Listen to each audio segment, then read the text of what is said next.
Yeah. Like, there's no hunger from these players, like, whatsoever, because these men feel like they're there already. Bro, you're left back, you're on 190k a week playing for Man United, bro. You're good. You've been there for 8, 9 years, bro. Uh, There's no pressure. There's no pressure to perform. there's really not. There's There's really not. But none. it goes back There's to what you none. it goes back to what you said about the gas levels that people are getting or that players are getting. Mm. When I was at the ground yesterday, usually when the final whistle goes, I'll stay for like 5 minutes and then I'll leave in it. But I thought, you know what? Let me see what the fans do. So obviously the final whistle goes, the fans boo, everybody's still there, cool. Everybody leaves, I film my match reaction, whatever. So I'm there like after the game, it's like 10, 15 minutes after. First of all, the players are doing up they're doing up lap of honor, and I'm thinking, huh? Lap of honor for what? Clapping the Mm. fans and all of that. Obviously, all the way at the West Stand and stuff, they weren't really giving it, bro. Yeah. I was sat next to the tunnel, so obviously I've got the Stretford behind me. The players are coming towards the tunnel, bro. The fans clapped them off, and I looked at the fans thinking, Chief be booing these, bro, man. you'd think we just qualified, bro. We are bottom of our group of the Champions League, and Mm. you're clapping these guys off. Yeah. Of course, they think they're the best in the world because you You gotta guys boo are them off. doing this.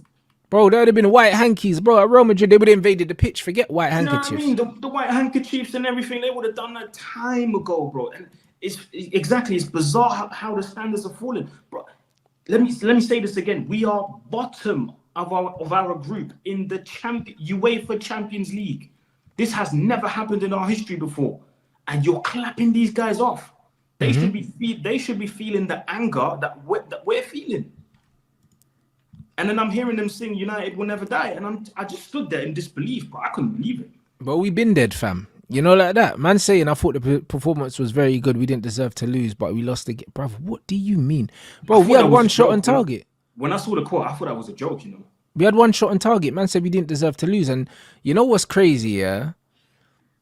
Even under Ralph, yeah, the thing that I loved the most about the Ralph tenure was every time there was an issue, he was calling it out in press conferences. So he was saying, Yeah, this wasn't right, the press wasn't right, this wasn't right, this wasn't right. So I could see that this guy knew what the problem is. Some of the stuff that this guy says, it shows me that he genuinely thinks that things are not as bad as they actually are, bro. Bro, he's legit gaslighting all of us, bro. Ten Hag's lost me, man. He's completely lost me at this point because you're saying one thing, you're doing another.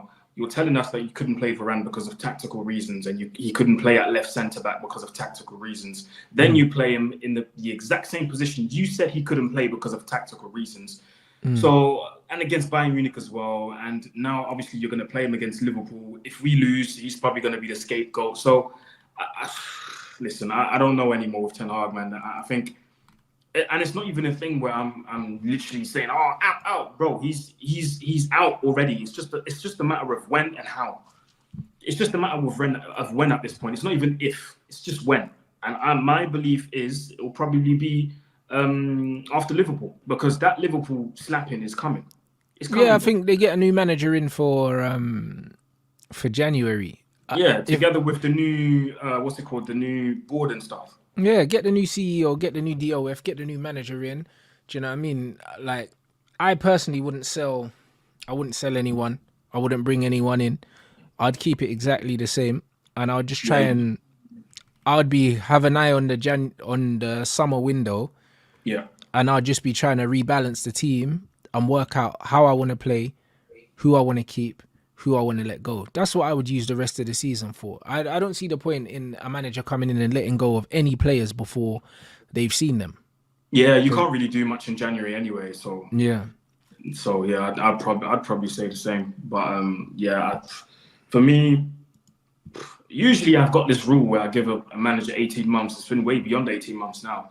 And Mm. if you haven't been able, as a recognized manager, you haven't been able to implement something that we can hold on to, something tangible in terms of style of play. You haven't been able to do that in 18 months. I seen the quote that you put in the comments earlier, Rants, about someone put it in the comments about Yap Stam saying that's not his style of play. So Mm-hmm.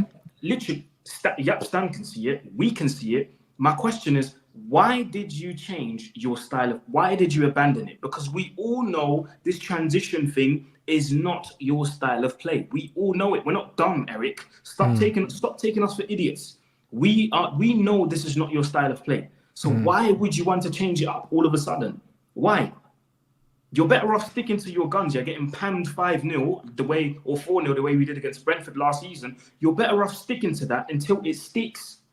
And if you don't think it's going to work, bring in other players that can do it. But don't change it up now and try and do this what's it called? Transition football and say, oh, I want to be the best transition football team in the world. How? When this has never been your DNA. Never.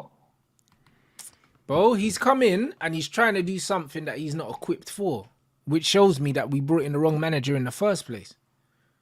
Because like either you stick to your principles or you don't take the job. Because my understanding would have been that we brought him in to do what he was already doing. And the fact that he's not doing that is a big red flag, because that means you don't trust your team. Do you know what I mean? Like, it's not about Man United DNA or nothing like that. People need to get away from the Man United way. The Man United way has always been winning. That's what it's been about, bro. All this counter-attacking and all this other... Bro, Man United never had a style of play as long as I've been alive, bro. They've never had a style of play. The only time we had one was under LVG, bro. That was the only time where Man United had a style of play. Other than that, under Sir Alex Ferguson, we didn't have a style of play. You know, amount of times we played away from home and we were rubbish and we got outplayed and we just nicked it 1-0, blood, because we just had better players than the other team. It happened bare times. That's it. Like, if man think we were going and popping teams off the park every week, they got another thing coming. Never happened. Never happened. So I don't know what people are talking about, bro. I've seen Man United get battered on the pitch here and walk off 3-1 winners. Yep. Just because we got better ballers than them. Like, there's nothing wrong with that. You know, look at this quote here from Thomas Tuchel. No, I mean, he's talking about a build-up play. He said sometimes they do build-up with only 4 people. To have 6 people higher up the pitch, he explains to me why they're dangerous. Also, sometimes why you can catch them. Bro, that's what I mean. There's no cohesion in the team whatsoever, bro. Like, man, them are just waiting for the ball. And the guys higher up the pitch are Bruno and McTominay. They don't come and join in the build-up because they want to play ahead of the ball. And I know we've talked about Bruno so many times, but every time I see him live, I'm just stunned by the lack of positional discipline that this guy has. Like, he wants to be everywhere, and he wants to be everywhere at the same time.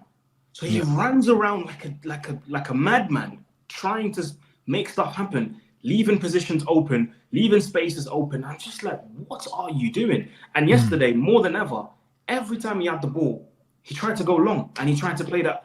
And on TV, it looks different than it does in real life. When you see those long passes that he tries, he's not even hitting them properly, bro.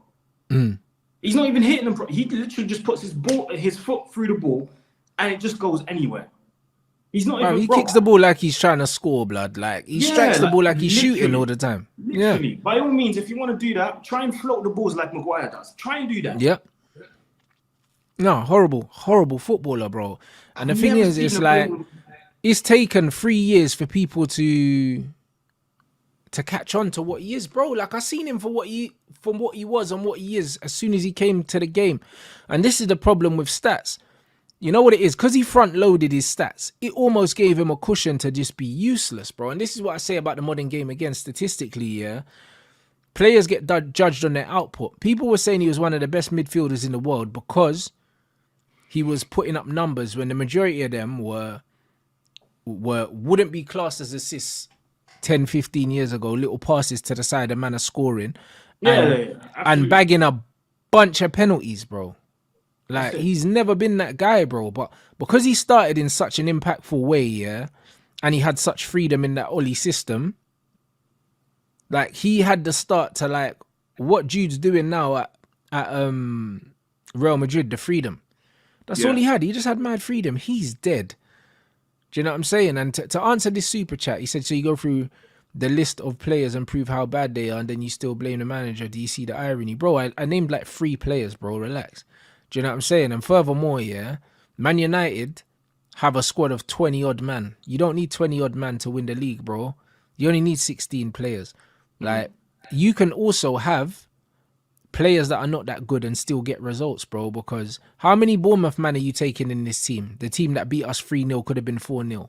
So as bad as the players are, yeah, they're better than Bournemouth's players, and we couldn't deal with Bournemouth. So that argument, yeah, is, bro, it's asinine. It makes no sense, bro.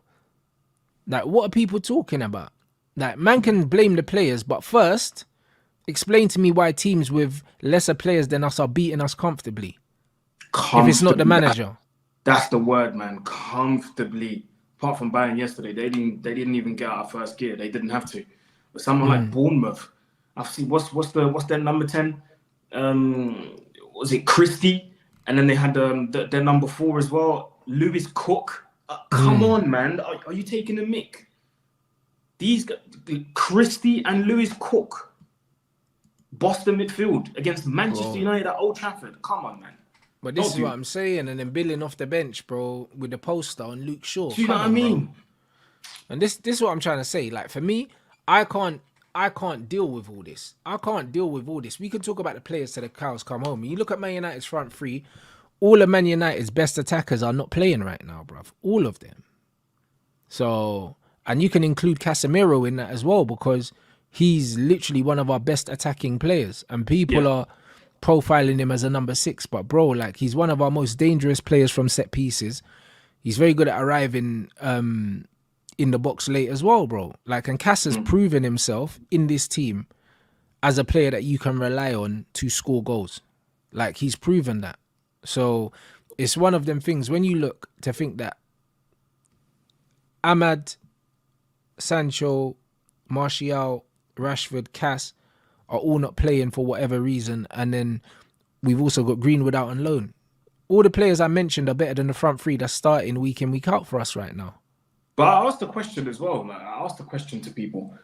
All the people that have fallen out of favour or fallen out with the manager, can they really do any worse? Like, I asked the question genuinely. Can Sancho do any worse than Hojlund, Garnacho and Anthony right now? The answer is no. Can Donny van der Beek do any worse than Scott McTominay, Bruno and Amrabat or whoever plays in midfield? The answer is no. And speaking of Van der Beek, I watched the stream. When was it? Was it yesterday? It must have been Saeed's channel. Adam made a very, very fair point. Adam said the reason why Van der Beek's been singled out or iced out by Ten Hag could be because Ten Hag told him not to move from Ajax to Man United when he was at Ajax, but he made the move anyway. So Ten Hag might just be petty and be like, "Yo, So he thinks that it's a personal beef thing. Bro, what else can it be? Because he's behind Hannibal. I even said that. I said, this is not making sense. This is not making sense, bro. It's not.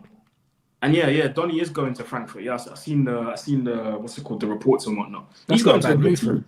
That's not a bad move for him at all. It's a good league, good competition for him. And I believe if he goes there and he balls out, he'll be going to the Euros. So it makes sense when Adam he definitely seems petty enough to do that. He does. 100%, bro. He absolutely does. If he can fall out with Varane over nothing, because Varane apparently spoke out about the fact that he was on the bench. If he can fall out with someone over that, come on, bro.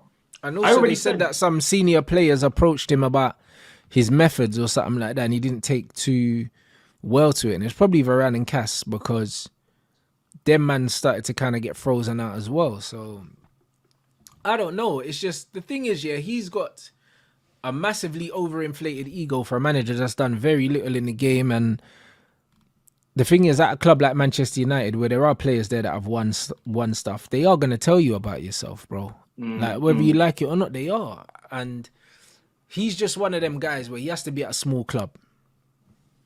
That's what it is. He has to be at a small club. That's probably why Dortmund are looking at him. Yeah. Man said if the players aren't good enough, they must work hard. That's how all teams beat us. Ours are weak, can't work hard, poor decision makers. This is not true, bro. Did we not work hard last night? We worked hard against Bayern, bro. No one runs harder than Rasmus Hojlund. Play the ball to his feet, can't trap it. So all this hard work thing is overrated. It's got nothing to do with hard work. We don't have a plan. We don't have a plan A, B, or C. We have nothing. Like, Bournemouth didn't beat us because they outworked us. They beat us because they were better than us. They were better coached than us. They were more well drilled. They were more rehearsed. That's what happened. It's not hard work, bruv, that's separating us from other teams. It's not that. People lean on these hard work things just to scapegoat players. It's just like when they talk about, tracking their players. Rashford don't track his man, bruv. The man are going on like Garnacho's back at left back for the whole game, mopping up. He's not. Like, stop that. Stop that. Do you know what I mean? People highlight Rashford not tracking back when he's not scoring goals. But when Rashford was scoring goals last season, what, do you think he was tracking back any more than he is now? Yeah, he wasn't. He wasn't. He wasn't. No one spoke about that. This is the problem. This is the problem. People all only want to talk about what players are not doing, yeah, when the stats dry up. Like, it's a boring argument. It's a very boring argument because in the modern game, yeah, your modern wide forwards, yeah, they don't track fullbacks. They're not supposed to either. They're not supposed to either, bro. Like, you don't see it. Like, we watch enough football teams here. I'm not looking at Phil Foden if he's playing on the left wing for City saying, oh, why isn't Foden back helping the left back? Tracking back. Yeah, like, I'm not thinking that. Do you know what I mean? When I'm watching Arsenal, I'm not thinking, why isn't Martinelli helping the left back? I'm not thinking that, bro. Like, there's a reason why, yeah, you press higher up the pitch so you don't have to do these things, bro. This isn't 1990, bro. Like, where your right wingers, like, doubling up with the fullback, bro. Like, the game has evolved way past wide forwards tracking their fullbacks. Would you think Robin and Ribéry were tracking their fullbacks? That's it. So someone in the comments said, Aaron, can you comment on the difference between Hojlund and Martial, seeing it up close and personal? Yeah, I can, man. Because when I did my match reaction yesterday and I posted it on my Instagram, I said, what's the difference between Hojlund's performance last night and Martial's performance in the first half against Bournemouth? It's the same shit to me. No, Martial was better in the first half against Bournemouth.